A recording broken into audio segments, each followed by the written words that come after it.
Hello everyone, welcome back to FPL Jedi Show live stream. We are having Gameweek 22 pod and I have my two panelists or my friends here to join our live stream tonight. So firstly, would like to welcome definitely Azmin to the show. How's your mini break so-called after Gameweek 21? How's my what? Sorry. Your Gameweek 21. It's not. It wasn't great. I guess the biggest.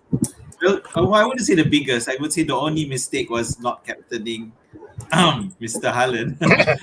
So it's because I think if I had, it would have definitely been a good positive rank rise for me because the rest of my team, there was some good points. It's just not Haaland. So yeah, but otherwise, yeah, not too fast. Yeah, you're one of the players or manager that did not captain Haaland, but if I'm not mistaken, you still scored a decent score without captaining Haaland. It's around 71 or something like that, right? Yeah. So yes, Yep. that's why if I had Haaland captain, it would have been a good positive rank. All right. Sorry. Okay, that's the story for Azmin. Okay, he did not captain Haaland, but that's how it goes. Some managers risking from other players, but that's the story. Haaland scored hat-trick last week. So I go to Afos. How are you coming to this game week 22? Yeah. So we had a good break, good FL break, and continuing this week, and then for game week 21, happy to score decent points as usual, captaining Haaland. So now moving on to planning game week 22. We'll see how things goes. All right. Thank you guys for joining the stream. Definitely would like to welcome Rakan FPL to the stream. He says, let's go. Yes, definitely. We are going to dive in straight. What's the talking points for this live stream? We shall see. We have some topics to cover. Definitely, we are going to run through the current state fixture, game week 22 to 25, how it has panned out after the EFL Cup results and also the first round FA Cup last weekend. So at least we know how the picture will be. Then we will have a look at the key players to target for double game week 22. Of course, on the right side, you can see the Red Devils and Leeds United on the double this week. We then definitely, I feel we should touch a bit on the Arsenal and Man City assets who will play double in game week 23. If because when we have back-to-back double game week, we definitely have those players in mind or how we're going to plan. And then we will have game week 22 fixture. Okay. Of course, we're going to have a look at captain pick and we will deliberate a bit on the triple captain chip that people are talking about this week of definitely of Red Devils player, and then what's our transfer plan will be.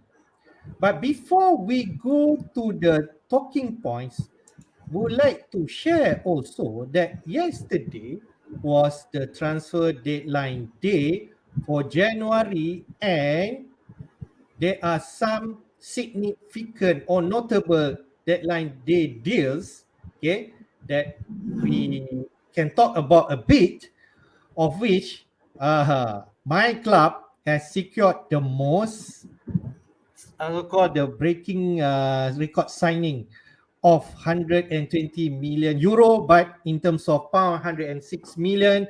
Enzo Fernandez, after their transfer saga, he's definitely the last minute sign for Chelsea.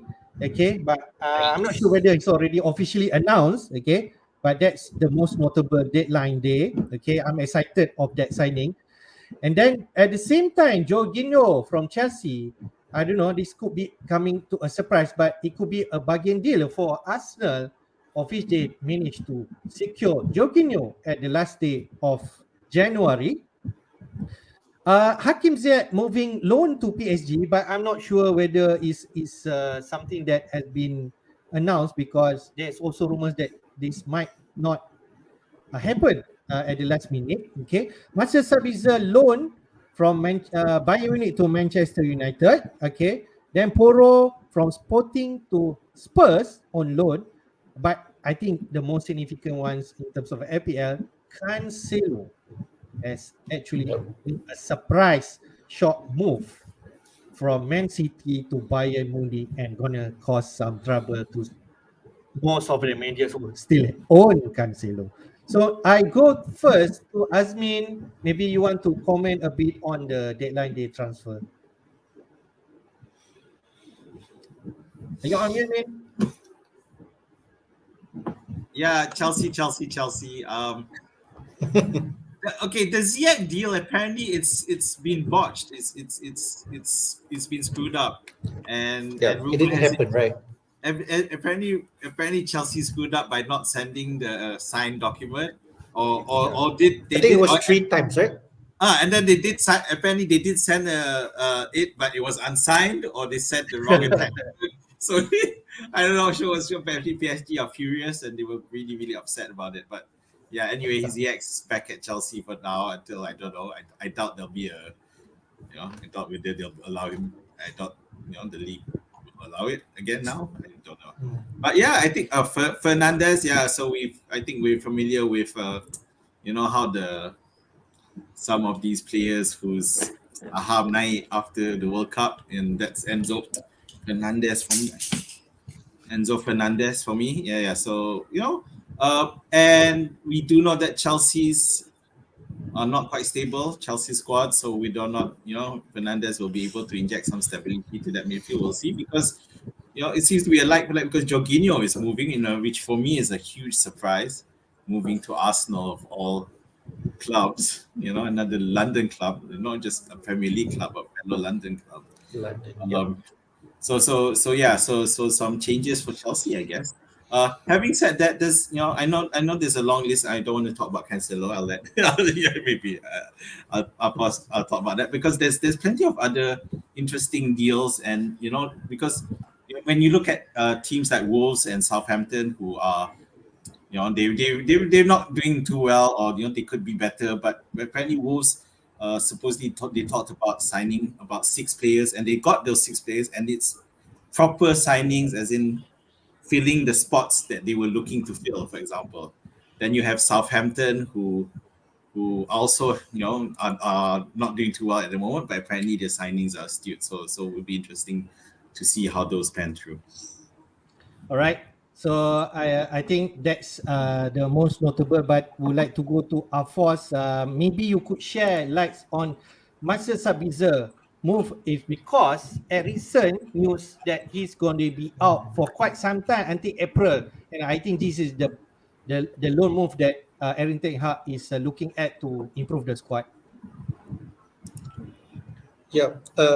Actually, to be honest, I'm not really quite sure on how Sabitzer going to perform, or how he performed at Munich. But when playing what they call Champions League fantasy, he's one of the favorites to pick, at least during the group stage, or those knockout stages. So yeah, I look forward him playing United alongside with, I think Sancho also started to get fit, to get better.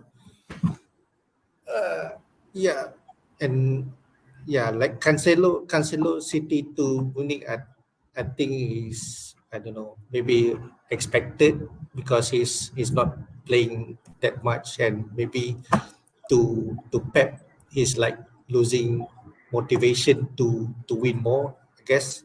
So yeah, that's the thing that we need to move on from the FPL.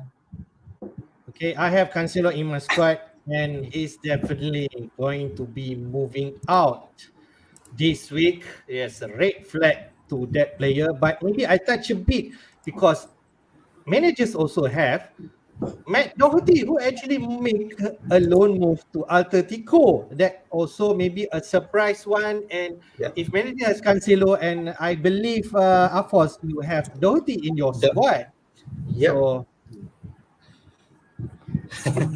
I just found out that tonight when I look at my squad, and then hey, suddenly Doherty is red Red. on his contract. And then What I a way check to up. find out. Then I check up. I thought he was injured or something like that, and then I found out that he was transferred to Atletico. Yeah, yeah, So one I of the guess good. that's another concern that you would definitely need to tackle moving forward. Even though maybe you could actually afford to bench him, still Yeah, since yeah, he's still cheap, but still a concern that you need to take care of moving forward. Most definitely. yeah. Okay, I think Even we though he's will not transferred, definitely. there is one of the player in the chopping block. Yep. So we will talk more about of this all January transfer in the next stream when we know the price especially. Okay, but now we move on to what is the current state fixture. Moving game week 22 to 25. Would like to recap to everyone what we know so far. If you still do not know that we're going to have double game week this week, game week 22, of which two teams will play twice, which is Manchester United and Leeds. And then game week 23, we will have another double because this has been announced earlier than this. Okay, we're going to have back-to-back double. 23, Man City and Arsenal. I feel this is the most two top team around in the league especially. So I believe people are looking at to have, if possible, three players of those team. Okay, so then we will have a normal game week 24 single game week of which all teams will play, and then we will have a small blend game week, so-called, because of EFL Cup final, of which what we know right now, Newcastle has actually advanced to the final. So then Yep. Newcastle and Brighton match on game week 25 will blank. And then their opponent most probably will be Manchester United because they already leading 3-0 against 3-0. Forest, and they're going to play at home tonight. So I bet they will win that game and advance. And if that happens, then Manchester United and Brentford game will blank in game week 25. So these are the current state that we know right now. So I go to Azmin. What's maybe your first thought how we should navigate this 22 to 25 at least? People are talking about more than that, but I want to talk about this first. Well, I guess the thing with most teams, myself exempted, is the fact that most of you guys already have at least two Manchester United players, Shaw Yep. and At least Rashford.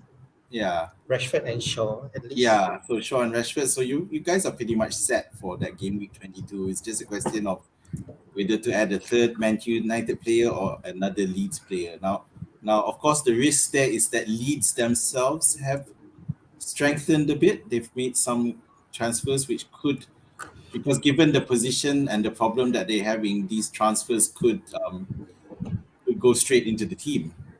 So there's a risk there. So you need to really take a look at. I know Maximilian Wober, Rutter, and Diego Montero. Yeah, so these are players that will definitely have a chance of slotting straight into the team given the troubles Leeds are at.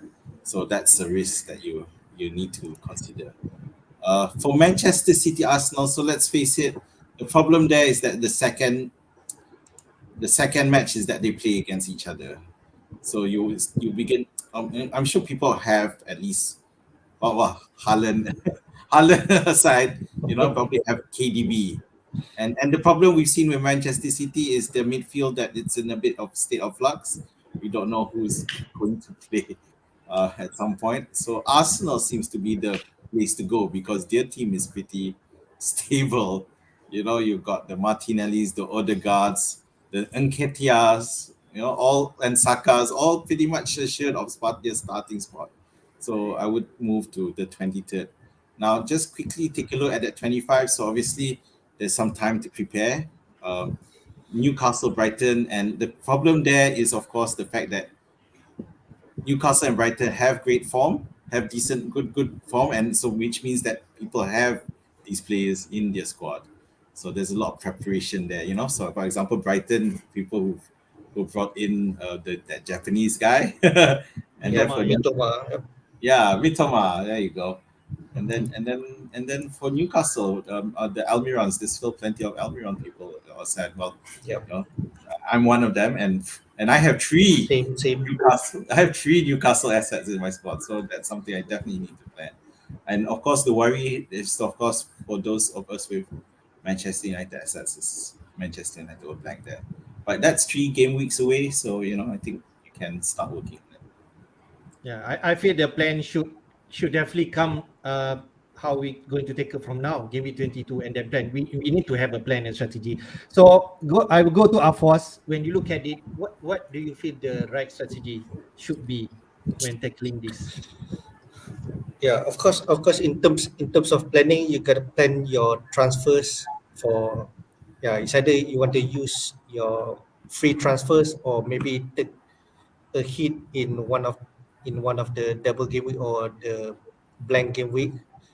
But in terms of using chips, I'm kind of tempted to use the triple captain in game week 22 by captaining one of the Manchester United's players, because you see they're playing against Crystal Palace and Leeds.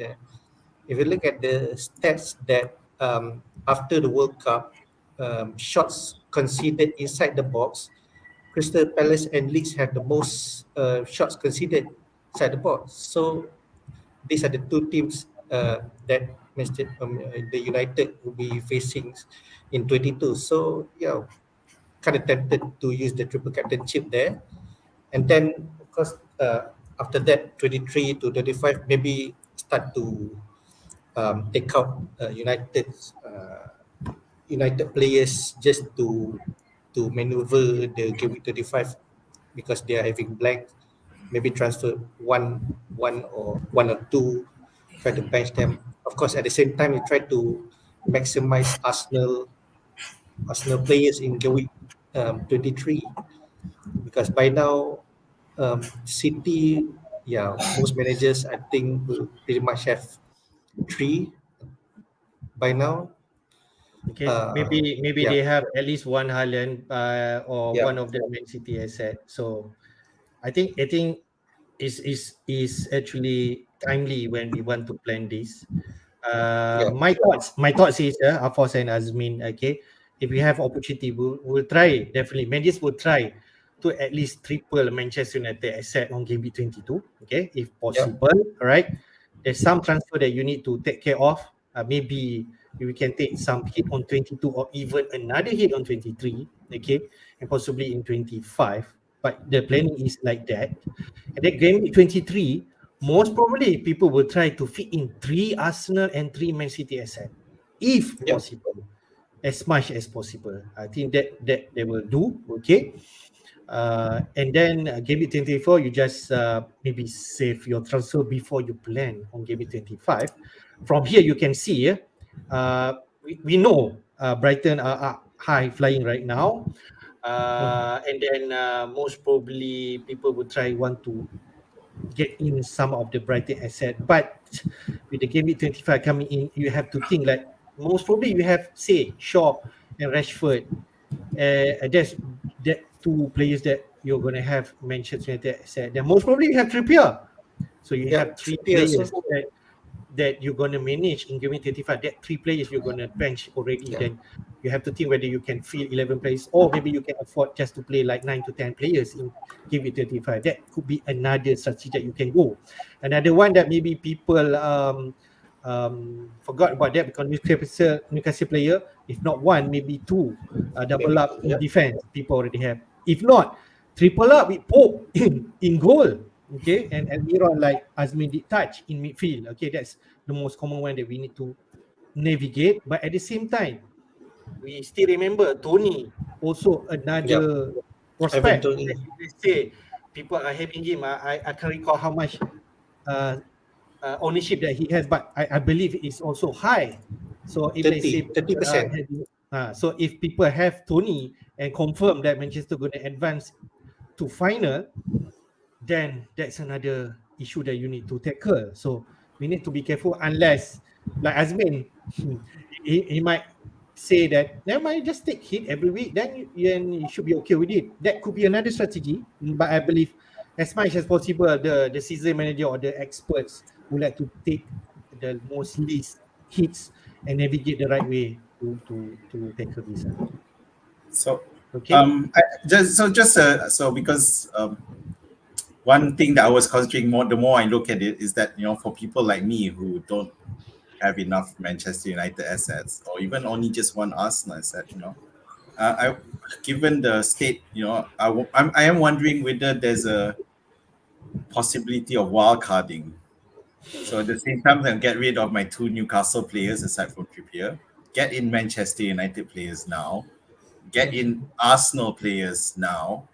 The likes of Odegaard, because I still only have Martinelli, Odegaard, and maybe a defender, and that will take care of it. But of course, again, I need to weigh that across the risk of later on in game week 30 plus, where the fixtures go all over the place. Yeah, I believe that could be another strategy, especially for Azmin team. Okay, we need to look at our team itself. If we feel we might far away from this Manchester United, Arsenal, and Man City, I think that's a reason that you could do that for starting game 22. I believe so. Okay, so I don't want to touch more on game 25 because Ben Crowley also did mention there's possibility, right? That there could be double game week for Liverpool, Wolves, Arsenal, and Everton. That could be, but still, since it's not confirmed yet, so I don't want to complicate it. But this current state right now, this is it. This is how we should tackle it. All right. So I think that's all. Anything else that you guys want to touch? Okay. So with that, we focus on game week 22, of which we know that these two teams are going to double. Manchester United SF really have favorable fixture because they play both at home against Crystal Palace and Leeds United, like Afos mentioned. But for Leeds United, they play both away, but for us, okay, maybe we can consider favorable, but for us also it's not like way before, of which they've been improving, and then away to Manchester United. Okay, and then I just put so-called the most 3 players that people are going to target. Managers will definitely think about this. Rashford, I feel the number 1 that you need to have if you do not have. And then maybe Shaw, the next one. But Bruno is another talking, if let's say you want to think third asset of Manchester United. For Leeds United itself, okay, Rodrigo, if we can remember, okay, at the beginning of the season, Rodrigo has been high flying in terms of scoring points. He's still the main talisman for Leeds United, at least for now. Then people are talking about Gunotto, okay, 5 million upfront forward, a cheap forward that maybe he's more secured, okay, in terms of minutes, okay, and he's looks threatening. And then maybe Bamford coming back. I believe in the FA Cup recently, he actually assists both goals, if I'm not mistaken. So maybe he's back into our attention, but not so much on defense. But maybe we can discuss. Azmin, what's your thought? The key players that you feel for this team? Well, I no surprises. I mean, Rashford and Shaw are already there. I guess the main thing is with the, how does the absence of Eriksen impact the Manchester United attack? So, and that's where there's a lot of people thinking that Bruno might even be more playing further forward than normal. So but we've seen that he's been really pushing ahead. I'm a beneficiary when I randomly free hitted to bring him in. I mean, no differences for Manchester United. Those are still the 3 key players that we would need to really look at. And most of us have Rashford and Shaw, so it becomes a question of how do you get in Bruno? Because he's at a bit of an uncomfortable price point. Of course, those who have Salah, I think that's easy to bring Salah for Yeah, Bruno. easy swap. Given the matchups and given Liverpool's being quite horrible, it doesn't. I think Bruno is, and Manchester United under Ten Hag, they're looking really better and better. So it's just the case of whether or not Eriksen's absence will be an issue as well. On the Leeds side, okay, so I mentioned earlier how the Leeds lineup might evolve, might change a bit, depending on the transfers that come in. So one person who may not be a fantasy pick, but looks like he'll go straight into the lineup is the Weston McKenzie. Let me just check his name. Okay. Weston McKennie. Okay, so this guy is from Juventus, I should say. So he's been around big teams, and he's definitely be able to fit in, and I can see him slotting immediately into the Leeds lineup. So, and if he can gain control of that midfield, then definitely I wouldn't buy McKennie, but definitely the likes of Rodrigo will have to be considered. And just quick one on, of course, the Manchester United matchup is going to be hard anyway. But the Forest matchup again. Okay, so Henderson's out. Yeah, but they bought another keeper in for Forest. They bought in Keylor Navas. Was it? They managed to sign in? Is it on time? Yes. Yeah, I think so. So who doesn't know Navas? Yeah, Keylor Navas from Real Madrid, for crying out loud. So obviously they're looking to strengthen, and they've with Henderson, they realized the importance of having a great keeper. So they clearly need, and Hennessy is just not going to do it for them. So it'll be interesting to see. I wouldn't rule out Leeds. A couple of weeks back, I was going to rule out Leeds totally in terms of for this game week, but I think now we can take a better look at them. All right. So, Afos, you're a Manchester United fan. Do you believe that we need to have 3 Manchester United players coming to this double game week 22? Yeah. Looking at their form right now, and then they're playing 2 home games back to back, and the 2 teams that having a poor defensive stats since post World Cup. Yeah, I believe so. We're going to have triple up MU players.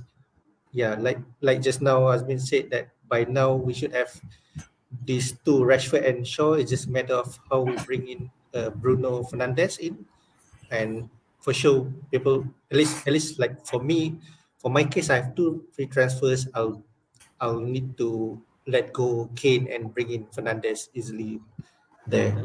And then do you believe bringing in Manchester United with a hit also is okay to do it this week? Yeah, I think we just have to like take this opportunity and try to optimize as much points or what rather like to optimize the maximum players that can play in 22. Even if you can afford Rodrigo in leagues, maybe why not try to steal some points in Forest games? So I just want to point out, so that would mean Doherty gets to hang out in your squad for a bit longer. Yeah, I know, right? Okay. After we deliberate, we have a look at the stats. Okay, just have a look at quick stats that I pull out from Fantasy Football Hub of the top 5 players that perform from game week 17 after World Cup. Okay, up to 21 top 5 players in terms of total points. Manchester United, without a doubt, Rashford is number 1 in terms of producing points, 46 points. Then second, like you mentioned, Bruno Fernandes. So definitely there's a merit to bring him in. And if I can recall, Fernandes did score in one of the double game week Manchester played. He scored 19 points. So he actually deserve to be mentioned or to consider. And I don't know whether you realize or not, Bruno still under 10% ownership right now. Yeah. So that can be really a big differential. And then we can see there Shaw is the third player most scored points with 36, 3 points below than Bruno. Then next in line, Casemiro, who actually make a point or try to highlight that he can actually perform, especially he scored 2 goals, is it, in the FA Cup, and then one Bisaka and in 26 points in terms of points. So there is a merit. Rashford, Bruno, and Shaw is the 3 players that you should get in when consider stats after World Cup. For Leeds United, I don't know whether you're surprised. Strach, the defense scored the highest after World Cup with 20 points. Then Ailing, 16 points. Gnonto, at third, 15 points, sharing with Rodrigo and the coach. So we can see a lot of defense in terms of Leeds United, but I don't know what we can make of these stats for Leeds United. Maybe we should concentrate on defense for Leeds United. But I'm not too sure. Maybe Azmin, what do you think? Well, I guess the thing is the potential for Leeds doesn't seem great as it stands based on the stats alone.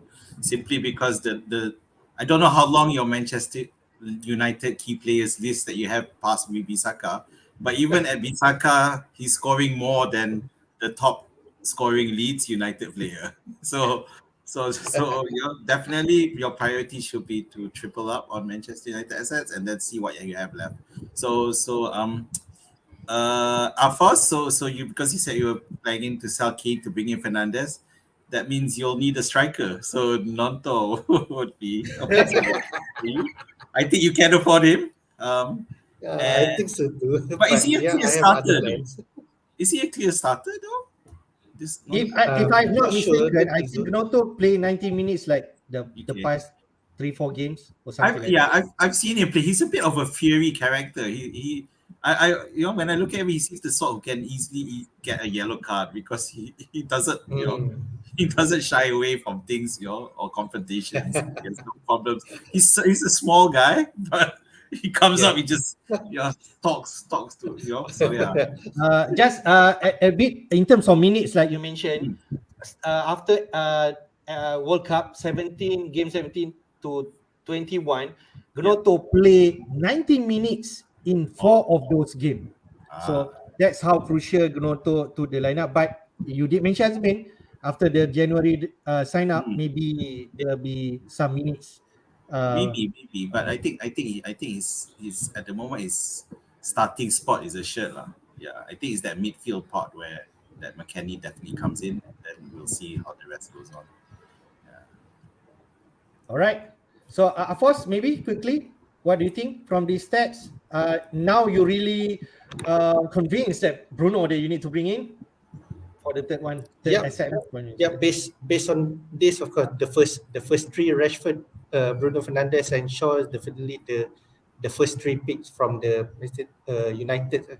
But I do feel that if you try to fit in Fernandes, but somehow you can't fit, and then you try to save your hits or whatever, I have some instinct or more feeling that Casemiro might score huge points. So he's at 4.9, just 4.9. Yeah, correct. Yeah.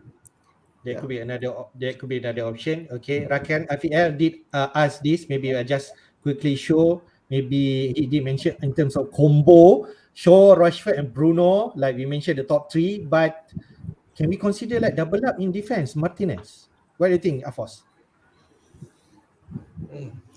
Of course, the first pick is the safe pick. I think majority of us will go for Rashford, Bruno, and Shaw. And yeah, if you're confident the United can maintain both clean sheet in both games, yeah, I think double up in defense also kind of the right move.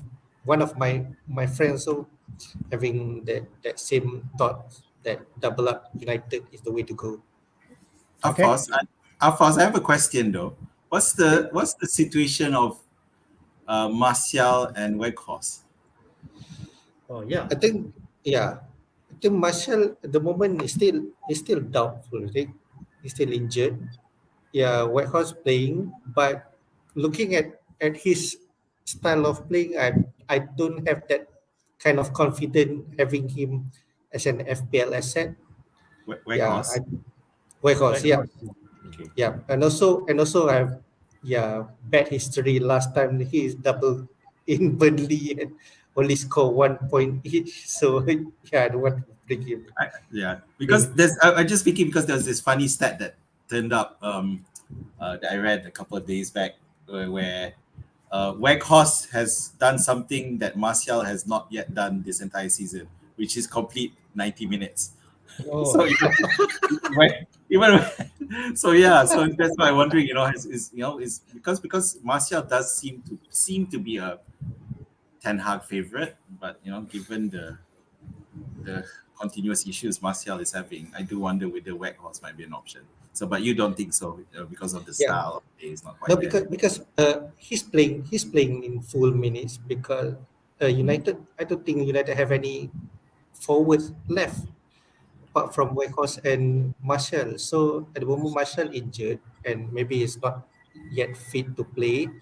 And also after post World Cup, we all have high hopes at Martial, but somehow he did not perform playing full 60 minutes, 75 minutes, and he did not play well. And then Ten Hag just sub him out after 2 games, 3 games, 4 games, and didn't contribute. So yeah, Yep. at the moment, Yep.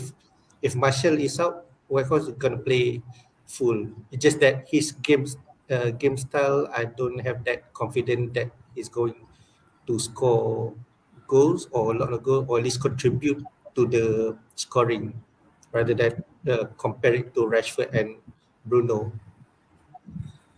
Okay. Thanks. All right. Maybe I touch a bit also because we did not mention about another Manchester United, Anthony at 7.5 something.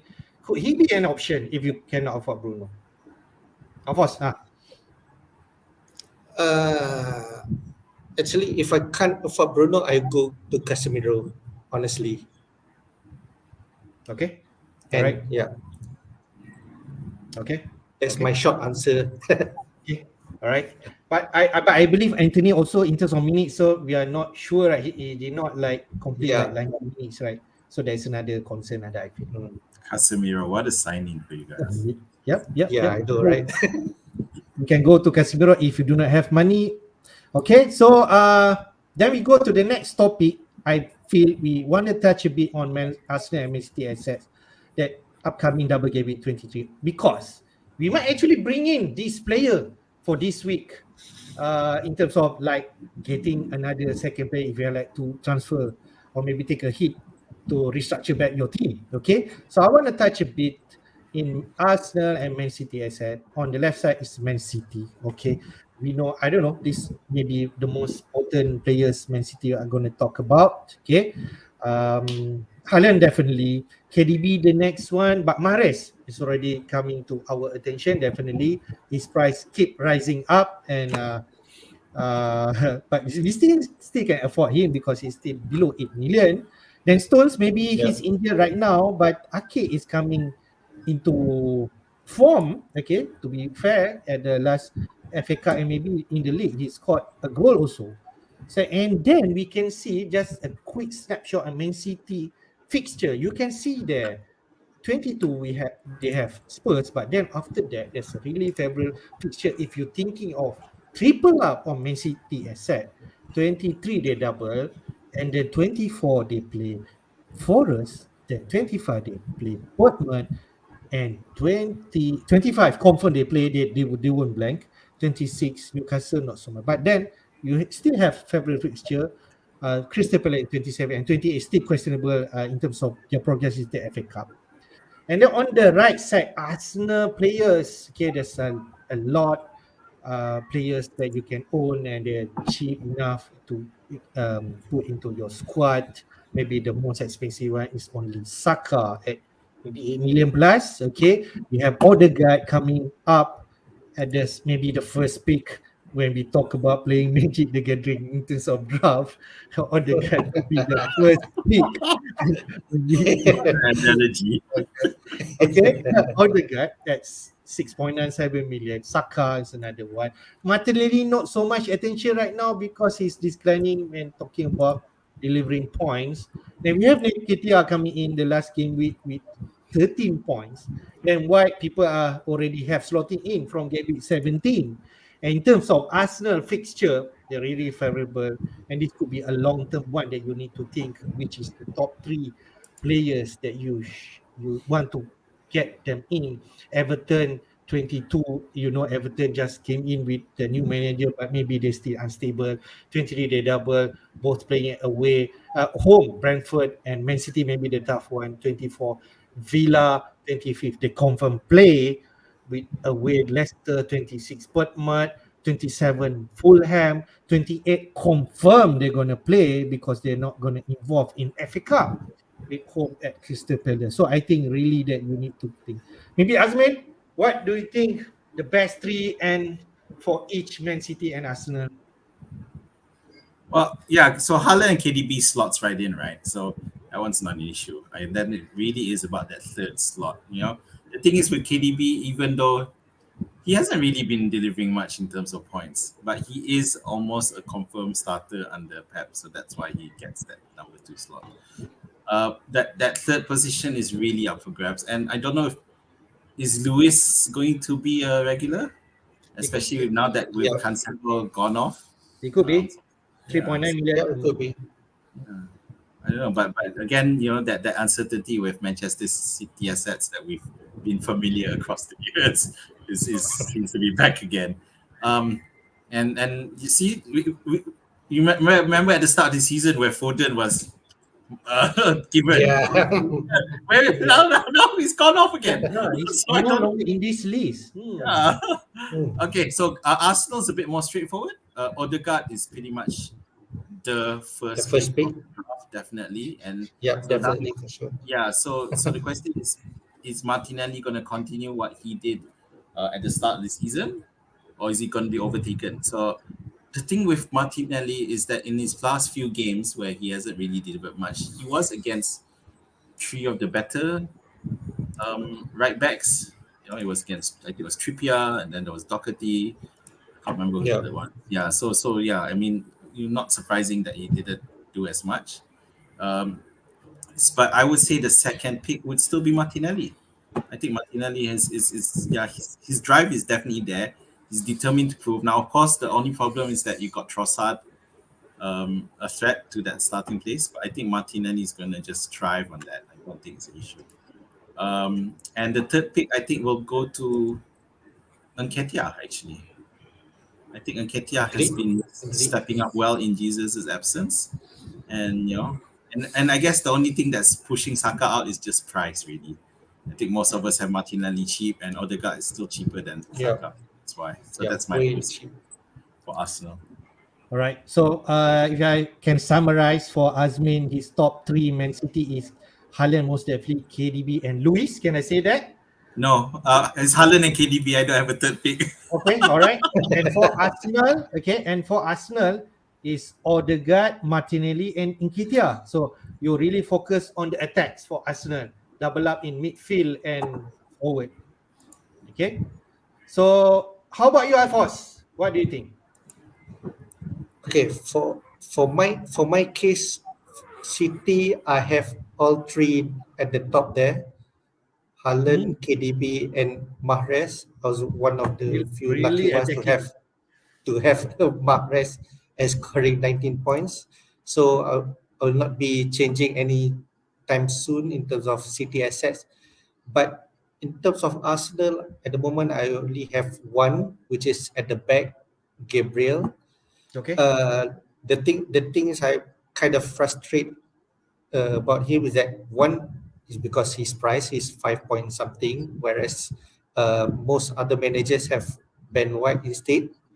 And yeah, the moment I bench him, Arsenal get a clean sheet. But when I place him, I lose that clean sheet points.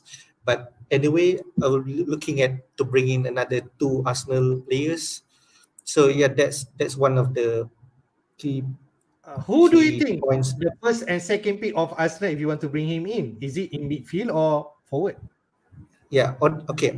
Honestly speaking, is that since I already mentioned that I'll transfer out Kane for Bruno, so I'll have that forward slot. For sure, I'll bring in Nketiah for this week. And then next week I'll have one more slot for Arsenal. I will bring in Odegaard for sure. Okay. I really can understand that decision. Nketiah, Odegaard, and you already have Gabriel. I don't think you're gonna take a hit just to clean that. But if I may share, I believe Gabriel is worth the extra point, because I think in terms of starting lineup, he's going to be there. White, yes, okay, maybe cheaper at 4.7, but now with Tomahiri looming, you just never know, right? Maybe he can steal some But minutes the from Ben White. thing is between Gabriel and Saliba, I don't feel there's a lot of difference between the two. Yeah, I understand. I think you see Saliba, they had this 4 yellow card issue, I think, but I think that's over Okay, now. but it's no longer an issue. Yep. So, But we are debating whether is it worthwhile to have Gabriel over White. So most managers already set up in Gameweek 17 to bring With White as one of the fourth defender. Okay, and most likely if you still have White, you it's going to remain there. You're not going to make any changes just to prepare yourself for Gameweek 23. You just need to concentrate the other two that you're going to bring him in. Okay, so you can go the lights. If you have Martinelli, I don't think you're going to take a hit just to unless you one of those games, maybe in 22 you see Martinelli bench, then maybe that's a concern. Okay, if Trossard start over Martinelli, maybe that will trigger. But if not, then I think Martinelli is still fine. So before I really prolong NDC, we see the stats. Let stats say. We see what's the stats say post World Cup. For Man City, okay, in terms of points, Haaland is number 1 with 46 points. Then second, without a doubt, Mahrez only 1 point below than Haaland, because he actually hauled in game week, is it game week 20 that they have double, and Mahrez scored 19 points, same like Bruno. Okay? Bruno Fernandes. That's why he's really high up there. And in terms of ownership, I think he's still low, and his price at 7.7 that you can see there. And then after that, 45 to 26, the third one, Grealish 26, Rodri 22, Stones 22. I believe those are really top 2 that you should go. KDB is not in that list. Can you imagine? So I believe they can make a case if you can go without KDB, or even transfer KDB to Mahrez. If you can have the luxury transfer, okay, that's what I can say. For Arsenal, we can see Odegaard clearly the winner with 40 points. And he's definitely, like we mentioned, the first pick that we should do for Arsenal players. Then Saka at second one with 33 points. Nketiah 30 points after 13 points he scored last week. Martinelli slightly below with 25 points. And then Ben White, we can see there, no defender but White in that top 5, and his price at 4.7. He really just can make a case that maybe you don't go with other Saliba, Gabriel, maybe White the solution that you should go and save money. So I go to Azmin, what you can make of these stats.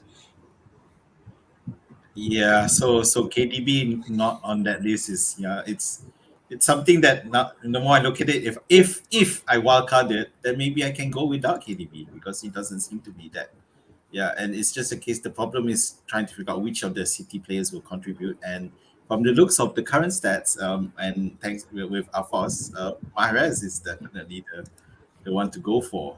So it's just a case of are we assured on that? Because obviously with the Manchester City Arsenal matchup coming into effect, how will Pep alter that? Because he will do that. He will alter depending on the matchup. Arsenal, however, probably won't. They'll probably stick. Yeah, at the most, it'll probably be a like for like, say Trossard for Martinelli, which is the risk. So yeah, even Rodri, which we won't pick. Grealish is a challenging pick to anyone who decides to pick him. For the Muslims, it'd be Bismillahirrahmanirrahim. When they pick up Grealish, because we're all familiar with the risk there is. There's always, and for all Foden might suddenly turn up again. So yeah, but Arsenal really no surprises. So White there means that those of them who went early with White, it's a good reward. At that price point, it's Azmin did touch about minutes for Mahrez, just to clear things up. After post World Cup, Gameweek 17 to 21, from 6 matches, he plays 90 minutes or 87 minutes. 5 out of 6. Yeah. So looks like Mahrez is and he's actually on form, as looks like he's more favored right now over Foden. Yep, and something to do with body language. Wasn't that what Phil said? Yeah. I don't know. Yep. So how about Arsenal, man? Arsenal, yeah. I mean, really, it's no surprise. I think we've known that Odegaard is the one topping it. It's just that his ownership still isn't as much because we've been looking elsewhere. Because we didn't think Odegaard would be the one stepping up, but that's clearly changed. So yeah, so Nketiah has been doing well. So that's also not surprising. But I'll give more confidence that Nketiah can be a good pick. Okay. Just a quick one from this stat in terms of goal threat. Nketiah the top one with 19 shots, and on target is 10, most of others, and inside the box 18, more than others, over even Martinelli. So that's maybe that's a sign that Nketiah is actually has the numbers. I think he's living to the fact that he knows that he has to do everything it takes to displace Jesus from the lineup, and he's making the most of it. So yeah, I think it makes it a good choice. All right. So maybe I go to Alphonse, comment on Man City, Arsenal assets. Okay. For my case, looking at these stats, what I love to see is the goal threat inside the box. Usually for this kind of stats, I'll sort the most shots inside the box, and then I'll see whether or not that particular player nail. So that's kind of my thing in terms of selection. And then by looking at City, of course, everyone has Haaland, and then Mahrez, very lucky to get the most points in the double game week. And then we'll see that Grealish, 10 shots inside the box.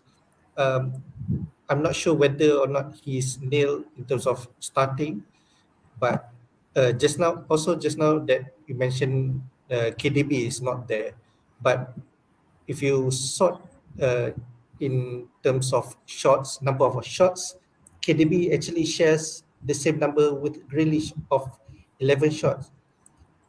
It's just that he did not produce points in the FPL, but if we look at the game, he's pretty much attacking and essential to City. And I believe that, or rather, I hope that KDB will give a bit more points. So you want to make a case that if they say we have KDB, stick with him? Yeah, I'll stick with him. With him, KDB. Yeah, and then for Arsenal, based on this, the first pick I'll pick Nketiah because he's play forward and he's the only forward since Jesus now out at the moment. Also looking at it, he has 18 shots inside the box, which is a lot. It seems that it's either Odegaard or Saka or everyone at the left feeding him. So he's the main target to score goals for Arsenal. Same goes to Martinelli. It's just that for the past 3 games, Martinelli faces a good 3 right backs, so he did not manage to score good points in FPL. So I think Martinelli still a good pick for Arsenal. Looking at this, these stats. Yeah. Okay. In terms of minutes for Nketiah, I just want to mention we should not concern. You can see there in terms of minutes, 450, 449 minutes is really playing Yeah. a full Full on. appearances. Yeah. Yeah. Over even Saka, the most minutes, even Odegaard and Martinelli missed some minutes. So I think you should not be worried when bringing Nketiah and Nketiah with Also price. in terms of signing, Arsenal just brought in Jorginho, so they have a lot of midfielders there. Yeah, we'll see how Arteta going to rotate their mids, but in terms of forward, and they are pretty much set to start and maybe to play in full games or at least more than 60 minutes to get a full 2 points. Okay. All right. So Odegaard and Nketiah should be our first two picks. Then after that, you Yep. see how your team structure is. Okay. But just a quick one. See, if you the ideal one, maybe Azmin has the chance if he's wildcarding, if you want to fit this all the players. KDB, Mahrez, Odegaard, say Martinelli. So those are your midfield, and then Nketiah or and Haaland, right? So Madness. it's like three. Okay. Huh. I would. Okay, so if I were to, let's say, a wild card, I definitely Haaland, of course, stays there. I would definitely put Odegaard, Nketiah, and Martinelli. And Nice. no, actually, I'll probably move Martinelli for Saka. I'll spend a bit more. Yeah. I agree. And for the on the City side, I might just bring in Stones because Okay. I'm still not. I'm not sure But about that. if you're bringing a defender, means that you will not bring in KDB, which is justified, right? So Yes, I won't bring in KDB. Okay. So it would KDB would not be there, but Mahrez might be there. Yeah. So based on what the stats you told me, Mahrez does seem to be it. All right. We have deliberated so much. We already at 1 hour mark. 1 hour. And we are still, Sorry, guys. But it's an interesting discussion, actually, to be fair, because we really need to plan, right? Okay. So then we go to the next one, which we look at Gameweek 22 fixture. As we all know, Manchester United and Leeds will double. They play in midweek also, this Gameweek 22. But you can see the first fixture, everyone, if you think you have time, the deadline for Gameweek 22 will be on Friday night, where Chelsea will play Fulham at home. So you really need to gather your thoughts and finalize before that Friday night deadline. Okay. And then we have Sunday, first kickoff. The new manager at Everton, Sean Dyche, will welcome the first top form team in Premier League, Arsenal. I think green there because I feel Arsenal will win that game easily, but we wouldn't know which Dyche maybe will really defense for his life as the first game. Then we have 11 p.m. We have like 5 fixture here: Villa versus Leicester, Brentford versus Southampton, Brighton favorable against Bournemouth. Okay, Manchester United versus Palace. A lot of eyes will have on that game. And then Wolves versus Liverpool. Another game after FA Cup back-to-back replay. Then they play again with Liverpool. There's a lot of game between these two teams. Okay. And then we have Newcastle on Saturday midnight against West Ham, who actually managed to get a win last week. And then we have Forest and Leeds United battling on early kickoff on Sunday, 10 p.m. before. On Sunday night, midnight, we have a big one. Spurs versus Man City. Antonio Conte will welcome Pep Guardiola to his Fortress. And then on midweek, Manchester United versus Leeds. So what you can sum up, man, on Gameweek 22 fixture? Well, I guess the question is, how come you haven't ticked on Manchester United matches? Green tick, right? I don't think Manchester because they play double, so it was play. obvious. Okay. So you got Sean Dyche there in Everton against Arsenal. Arsenal who are like really looking to move And so Sean Dyche comes in, and who in that team does he get with him? They bought no transfers in. They sold off Anthony Gordon, the one guy who could, so Can I contribute.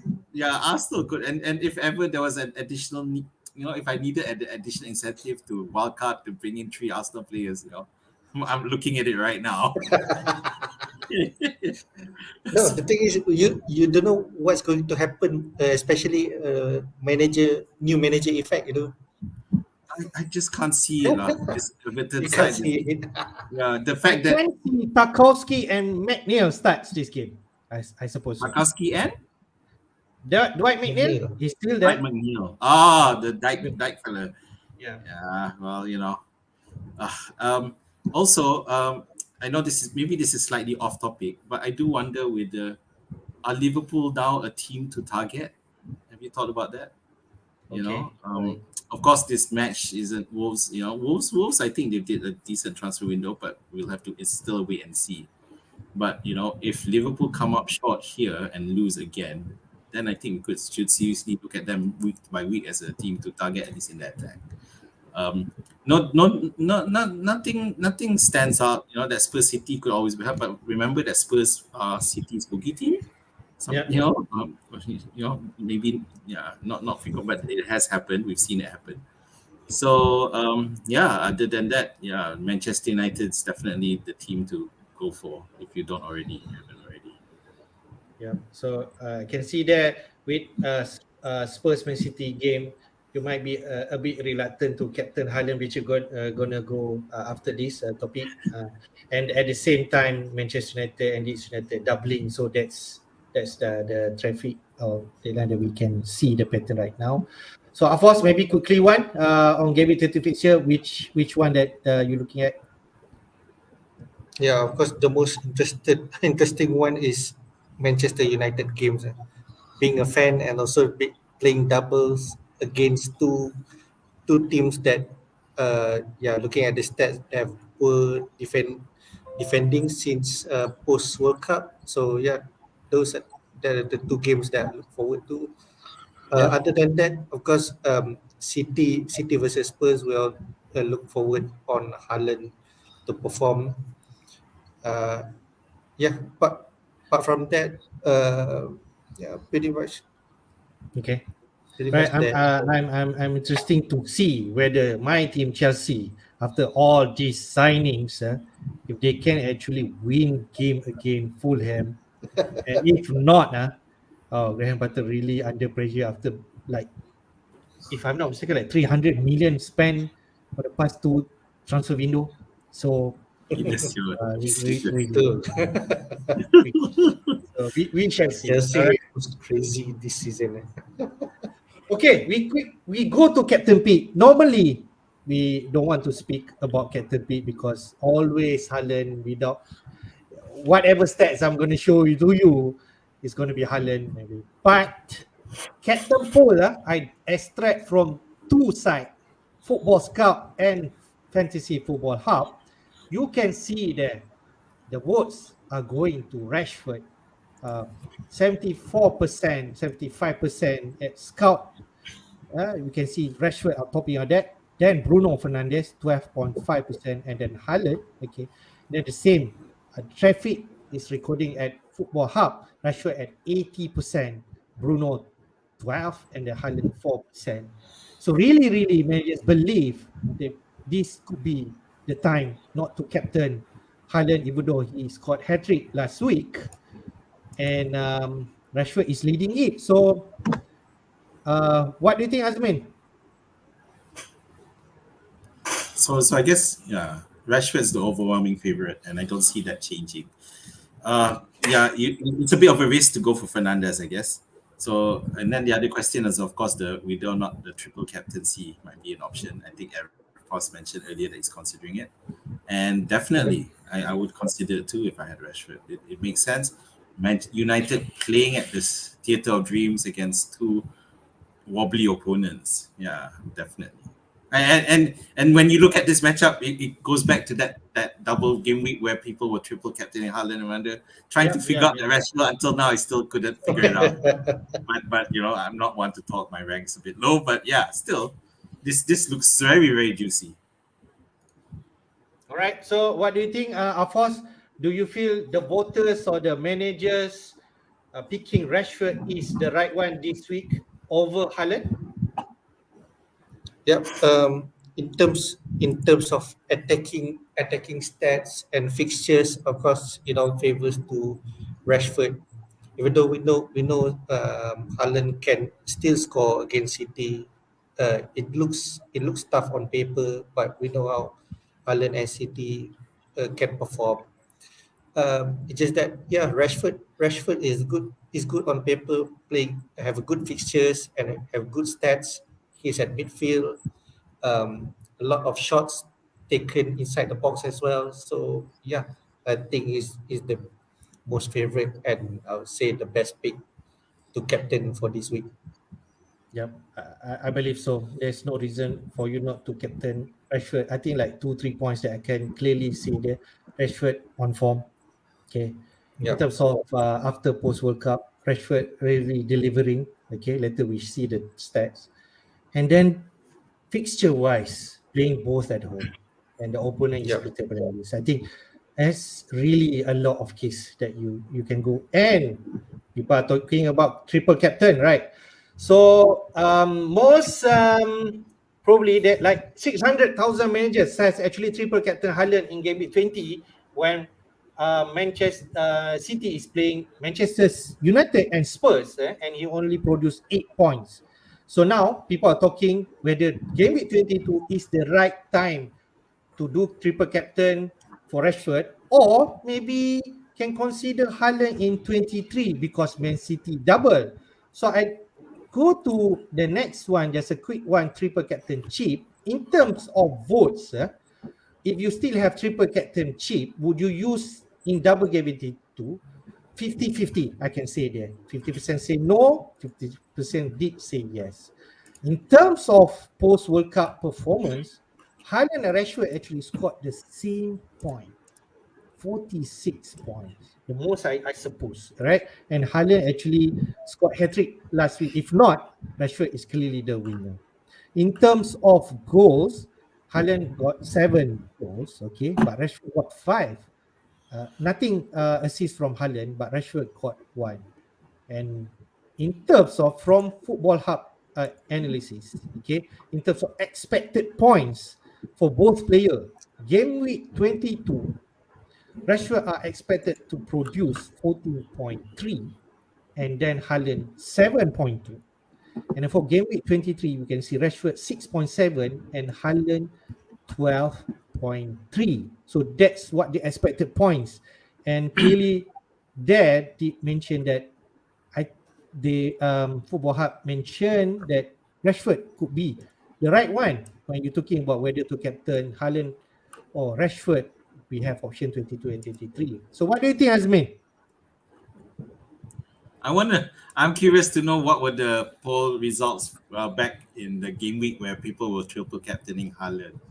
And the reason I'm wondering because I'm wondering if those who voted no are those who were sour grapes having already captained Haaland. I'm sorry. I can see the action. The results just don't make sense to me because you've got 2 home games against Leeds and Crystal Palace. It's hard. I mean, unless you really think that you're really saving for an even better matchup. But Manchester United are in such scintillating form at the moment.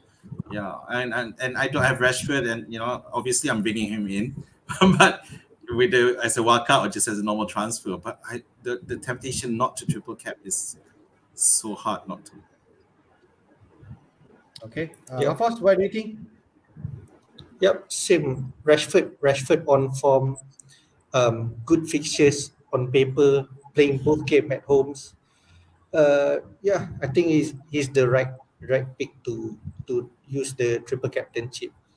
If that we should think the right call is we need to triple captain Rashford this week. the thing is that based on the information that we have now, it's either you use that triple captain chip now on Rashford or you save it for later game week for Haaland. But at the moment, we'll see that Haaland double game week is only is against Villa and Arsenal, both at one home game, one away games. If only that one of the is not Arsenal match is against, I don't know, maybe Everton or what, then only that's you have a reason to justify that you want to save that triple captain chip for Haaland in the next double game week 23. But it's not. Arsenal being good defensively, and also Aston Villa has been improving in terms of defensively. In the last 4 game weeks, they managed to have two clean sheets. Of course, we're not expecting Villa to have clean sheet against City, but they are improving in terms of their defense. So on paper, fixture-wise, I see that United and Rashford is the best. It's best time to use the triple captainship in this double game week 22. All right, you convinced me. I guess it's time to triple captain. I Hit it now in case you missed it. Because maybe if let's say we save later, I don't know. Maybe I won't do if let's say 23. Say we are predicting somewhere, I don't know, 30th plus game week, but we don't know what the fixture going to be. At the moment, we don't know. Rashford, Haaland, going into Champions League matches and so on, we really don't know how the situation will be, the form will be. I think this is really the right time. Yeah. Who knows in the later stage the most performing players now going to be injured and going to sit at the bench until end of season, and you don't know when to use I just put another caveat. I don't know if let's say we want to consider Manchester going to play Forest tonight, and we expect Rashford not to play, right? But if he play and starts the game, will that change our mind? I don't think so. I still believe that he'll go to play in both games. It's just that it's a matter of in the Forest game, I think his minutes going to be managed if he plays. He's not going to play full because United already leading 3-0, so you just need to secure at least a goalless draw or draw at least to move to the final. I don't think United need Rashford that much in this game. Okay, fair. Azmin, do you agree? Yeah, pretty much. There's just no justification not to bring in Rashford. I guess the only slight issue is, will Eriksen's impact have a negative impact, which I don't think it will. So yeah. Okay. All right, we conclude all our discussion. Now it's time to see our team. So I will go first to Azmin team, the Sleepy Jedis. What is your plan for Game Week 22? Okay, let me just. I have your team here. If you. Yeah, I know. It's just because I'm just referencing my team from last week to get a boost because it did well, you see. So I just, just getting because obviously there's a lot of issues with my team. One, Darwin, who has failed, and obviously I don't have many Manchester United assets. Sterling is down for the count. I don't know for how long. So I got Guaita, who although he did an amazing 10 points. Amazing 10 points for me last week, but I'm not expecting to work against Manchester United and Villa. Not great. So a lot of problems, a lot of issues. Obviously, Sterling for Rashford will be the obvious play for me, and probably Robertson for Shaw to prop up. Those are the two minimum moves that I would make if I were just transferring in just like that. Because the rest of the team, maybe I'll bring in Ward instead of Guaita, and Shah and Trippier. We know that Newcastle have been doing well anyway, so they're fine. Everyone else just fills in the spot. Mitrovic and Haaland. Yeah, so it really is Sterling for Rashford. You have two free transfers this week, right? No, I don't. I think so. You have. You did not make any transfer last week. You did. Yeah, I didn't. That's right. Okay. Sorry, that's why I'm using myself. So yeah, so maybe Darwin for Nketiah. Okay. Yeah, that Everton matchup is yummy. Okay. I know, right? Right. Understand. So that could be your move. Or another option, if you think that you want to restructure your team back, then wildcard could be an option. But 2 free transfer, right? So Yeah, maybe you maybe, could play maybe that. yeah. But you double check, yeah? I might be wrong. No. Yeah, you're right. I did save my transfers because Yeah. I forgot that I needed to bring my Rashford in for Sterling. So yeah, because you remember last week the issue was whether or not Darwin was fit, and he turned out to be, but then did nothing. So Yes, yeah. I can recall that. All right. So okay, I think that's can be a really good move, Azmin, for your team. We go to Afos team. All right. This is your team. So what's currently in your mind? Okay, for WW22, I have 2 free transfers. I think I did mention my transfers earlier. For this week, I plan to take out Kane and Almiron because Almiron doesn't seem to be producing points, even though he have still high ownership. But I think he's at everyone's chopping block list at least. So yeah, Kane and Almiron out for Bruno Fernandes and Nketiah for this week. Okay. All right. Bruno. So Yeah, the rest should be set because you already have Gabriel there. yeah. So The then rest you should be set, and the bench I can't really do much. Doherty is out. Pedersen, Ejed. Yeah, I'll make that adjustment later on.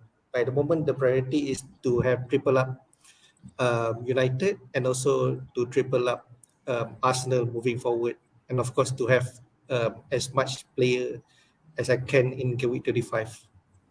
Okay, all right. I just want to share a bit in terms of Kane. I actually had gone through like the community did say, are you sure you want to transfer Kane out for this double game because moving forward Spurs has considerable good games, but Kane also the performing players in terms of total points. Do you have a doubt that maybe Kane should remain?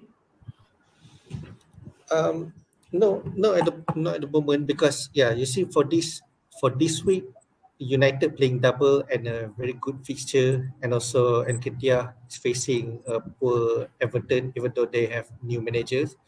But yeah, even though looking forward that Kane have a good fixture, I might bring him back later on. But at the moment, I'm sticking with my plan to have triple up United this week and moving forward to triple up Arsenal. Yep, that's how it goes. Can Triple I? up Manchester United set, then triple up City and Arsenal set next week. Yeah. Yeah. Can I point out also there's also additional justification for moving Almiron on because apparently Bruno Guimaraes got a straight red, Okay, fair. and that's so he's ruled out for 3 matches. So I think that could have an impact on Newcastle. Okay, good stuff. Let's go to my team. I think most probably I'll make the same move, but of course, I just read out my team. Okay, I have Kepa, right, in goal. Then I have Cancelo, red flag, and I need to deal with him. All right, Trippier and then Shaw. Okay, both will stay. I have KDB. Okay, I have Rashford. I have Almiron and Martinelli, really template, and then I have Mitrovic, Haaland, and Kane. Same like Force, bench, Watt, Andreas Patterson not playing, and Bueno. Okay, Cancel will definitely need. I need to take it. I have 2 options before coming to the show. Okay, I've been contemplating for the past few days. Okay, what's the right move because I need to think up to Gameweek 23 at least. Okay, and tackling the 24 on Newcastle, Manchester United, Brentford I don't have, and then Brighton I don't have. Okay, so I have 2 options here. Maybe it can be considered, right? These 2 options will change my structure if I go. Okay, for the first option, I will go to 3-5-2 if I want to go with this. First, I bring in Gnotto. Leeds United played twice. Bruno played twice, and then I need to take out Cancelo, and I think Gabriel be the one if I want to bring in for Arsenal defense. Of course, might not like it, right? Maybe I should say it, might, okay? But I feel Gabriel still the if not Gabriel, then Saliba is not that much different, right? I mean, you already Yeah, have Saliba 5.2, 5.3. Yeah, 5.2, 5.3, kan? But maybe Gabriel more potent in terms of attacking defense, anyway. And that I think the most sense is actually to take out Kane. Kane that does not double in any of those week. He plays City this week. And then in game week 25, if I'm not mistaken, they play Chelsea. So Chelsea. another big Yeah. game. Right. So there's still good reason to take out Kane. Some might not agree, but I think where I'm gonna find Bruno. Okay. So Kane, Almiron, and Cancelo will be out. Then in game week 23, like we discussed before, the first pick should be Odegaard. I need to have the Odegaard in my team, right? So it's just a matter of whether I really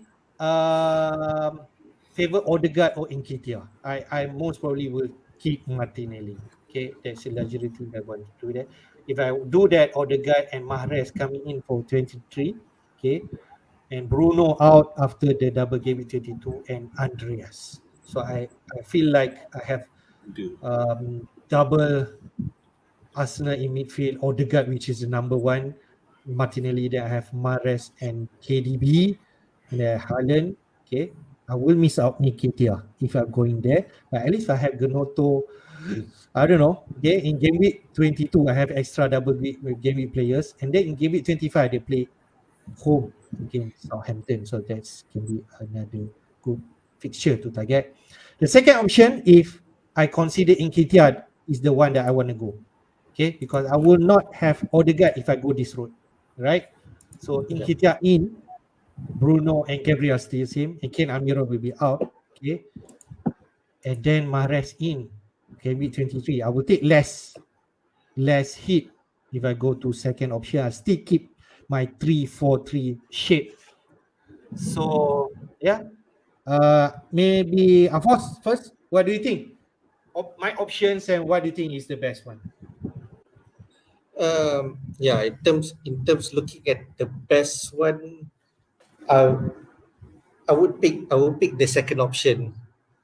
Just that the lineup is more or less about the same like mine.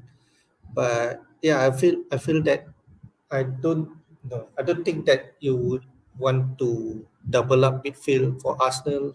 I think Nketiah is much better in terms of selection to have a forward Arsenal rather than to have double midfield there, Odegaard and Martinelli.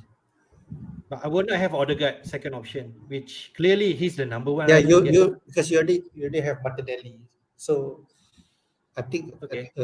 it's just matter of whether or not he's going to play full or start in the presence of Trossard.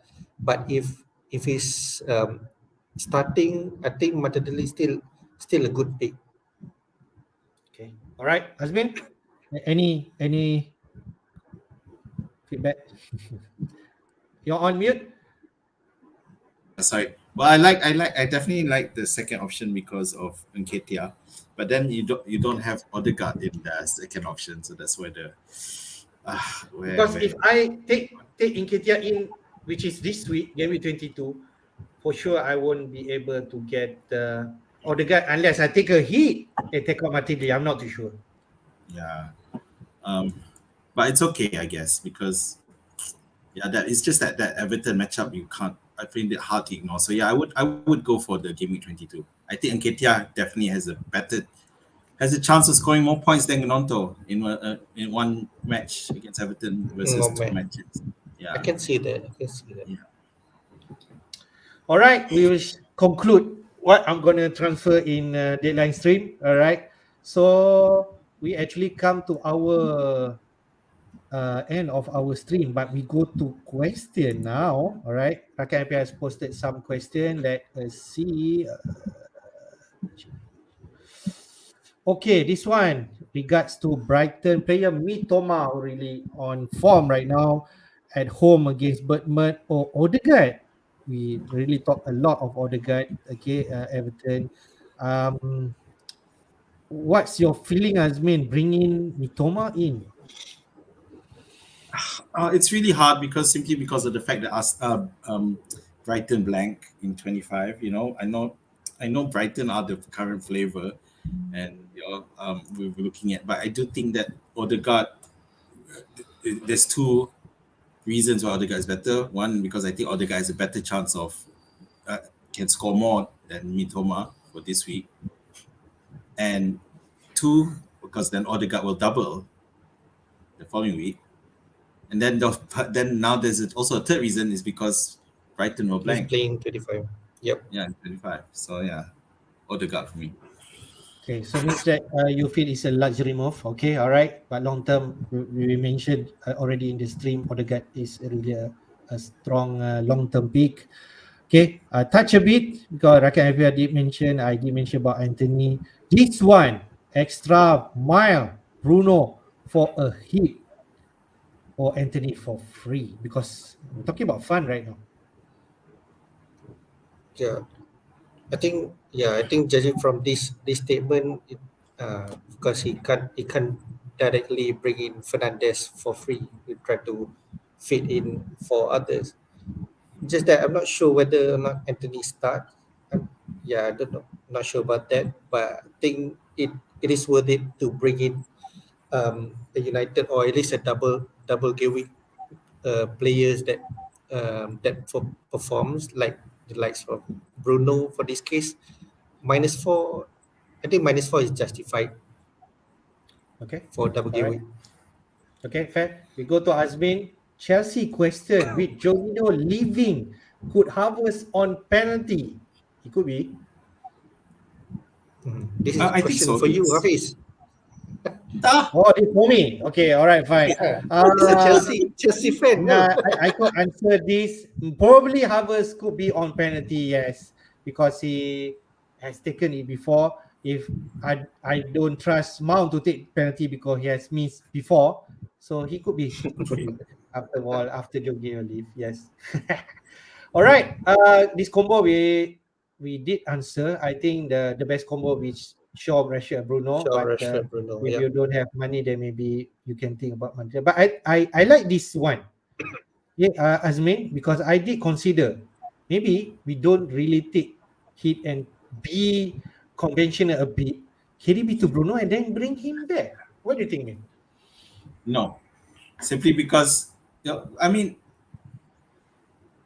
KDB would have to do something brilliant against Spurs for me to consider bringing him back for a double. Yeah, because with the current investment he's costing and the returns that he's giving, it's not there. So no, it would depend on that. I would definitely make the move to KDB to Bruno if there's no issues there, definitely. Yeah, but not the second round, not the second thing. Yep, I think I agree with that. If you do not have KDB yet, okay, for sure you can think about Mahrez because we have opportunity. But if you have KDB, I think it's not like a wise move to take him out before game week 23, which is double lah. That's what I think. Okay, question for Afos from Nemanjas Primo. Thank you for the question. Shaw, Rashford, Bruno, and Gnotto are in his team, I suppose. I have one free transfer. Should I use it to bring Rodrigo? Okay, instead Almiron. I like that. Transfer for next week. What do you think? Safe transfer or bring in Rodrigo? I'll bring in Rodrigo because looking at the key stats just now, Rodrigo has the most stats in terms of shots and shots inside the box. Is the one is the go-to guy in Leeds in terms of attacking. It's just that he did not get any returns that scored goals, but he has double digits shots inside the box. So if you already have triple up United players, and also you have Donto in your team that plays double, and why not to bring another one that plays double? So you have 5 double game week players this week, and also Rodrigo is the one attacking in Leeds. So, Okay. I think you should do this move. All right. Next question. I think we already answered this. Kane to Nketiah looks like everyone agree that this is a good move. I believe. All right. And then this is a Chelsea question. I guess I'm going to answer it. Madrid versus Fulham. Good pun. I'm not too sure whether Madrid will start, but maybe the pressure that having right now, Potter might need to start him with his price tag anyway. But I still feel is wait and see, all right, and see whether how he fits in this team and start me. And we should prioritize definitely Manchester United, as said, Man City and Arsenal. I think this Arsenal, three, yep. not even Brighton, so to speak. Okay, even though he has great fixture, okay, and even others, right? So I feel this the one that you should think. All right. Question. I go to Azmin. Okay. At We can consider. At the moment, it's still Rashford. Yeah, I just feel that Rashford is still that more direct threat. Obviously, Bruno has been having more attacking role, but I'm still for Rashford.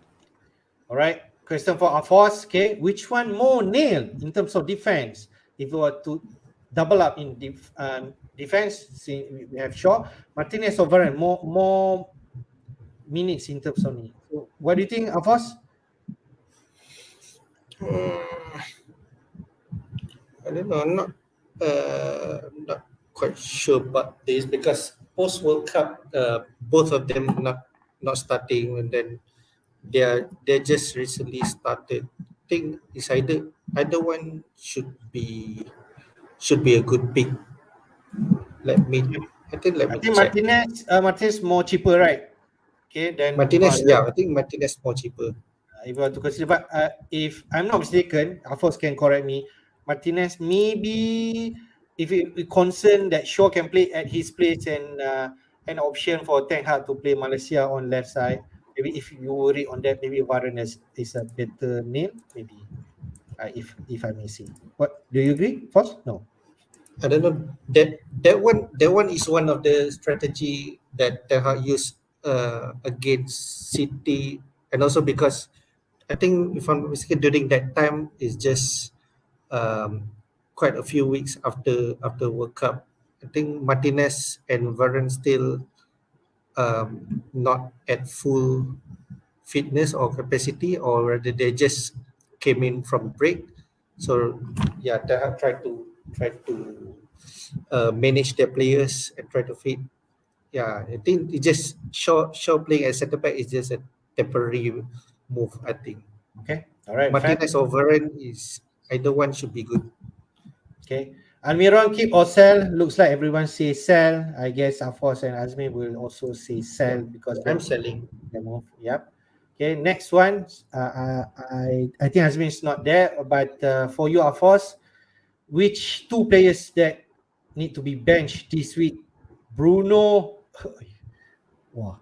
He has Bruno Martinelli, Mitoma, Kane, Allen. I don't know or what. So Okay, if I okay, can looking- see, I play. Looking at the price tag, you should bench Mitoma. Looking at the price tag, because looking at fixture wise, I don't think you would want to bench Kane. I'm not in favor of benching any forward, especially the go-to forward in any teams, the one keeps on scoring. So Yeah, I don't know about the rest of your player, Rakan FPL. Who's your third striker? Maybe I bench him if let's say it's Mitrovic against Chelsea. Maybe and right. The rest like really favor. I don't think I'm gonna bench Mitoma, even though his price is low. Home at Bournemouth, Mitoma could explode. It's gonna be a tough one that I can tell. Wonder. I don't know, but judging from this list, even based on from this list alone, I would bench Mitoma. Okay, all I right. don't know about, Okay. about other players. Yeah. Okay. Last question from Iskandar Al Bakri, my big brother, cousin from Ipoh. Which new signing will score a debut goal? Each of our panelists will answer. Azmin, who the new signing is?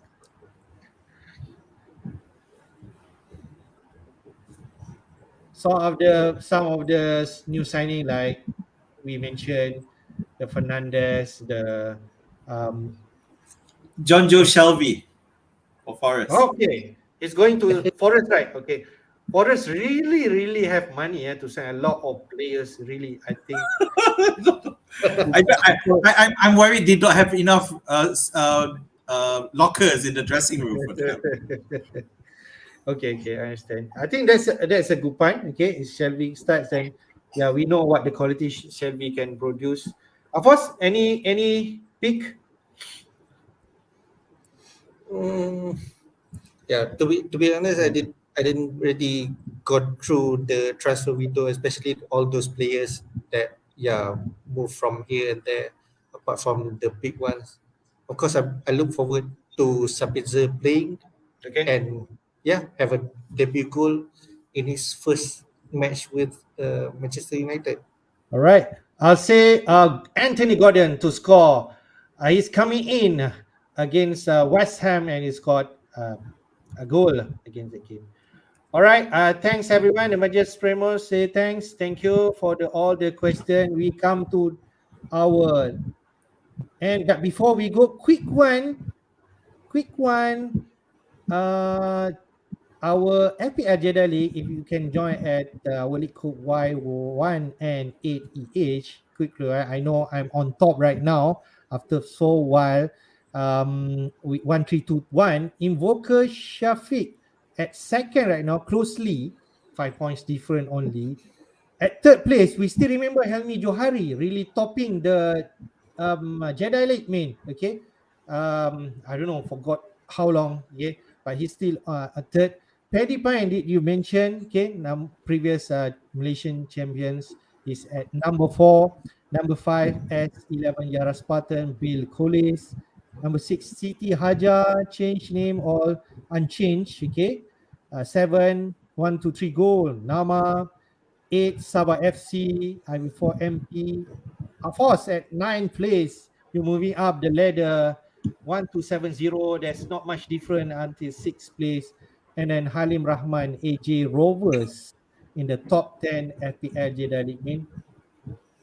Anything to mention? Anyone you know here? Aside us lah. Yeah. Well, I know most of the people here except for Nama and Siti Hajar, I guess. Yeah, I'm not sure who those are. But I mean, it's nice to see a lot of familiar names in there. Right. It's still tight race in terms of FPL Jedi League, so you can join us, still have time. So we come to the end of the stream. Quickly just mention, like we mentioned, GB20 deadline will be on Friday night. So hopefully we can see you again on Friday night deadline. You are around here, do hit the like button and subscribe to our YouTube channel, FPL Jedi Show, and you will receive our notification whenever we are live. So last word first from Afos. Yeah, remember the deadline gonna be early. The first match, Chelsea versus Fulham. So in case you haven't hit that triple captain chip yet, better to hit it now. Right. And all the hit the best to all letter. managers. All right. Alvin, your last word? Last words, just 2 things about Leeds. One, did you guys realize, I only just realized that Gameweek 22 is the double for Leeds, right? In Gameweek 23, Leeds face Manchester United again. Yeah. At home. So it's a home meeting. And secondly, and this was happening during the stream because I was checking for news and stuff, there's rumors that Rodrigo might be out for 6 weeks. This is happening in the forum, so check that out. Be careful. So make sure you check on injury news for that. Yeah. Interesting. So with that, okay, you can join us on our deadline stream where we will run through each of the teams and keep you updated. So there's a lot of reason for you to join our stream on Friday night, inshallah. We shall see you again. Take care, stay safe, and we see you. Bye. Bye.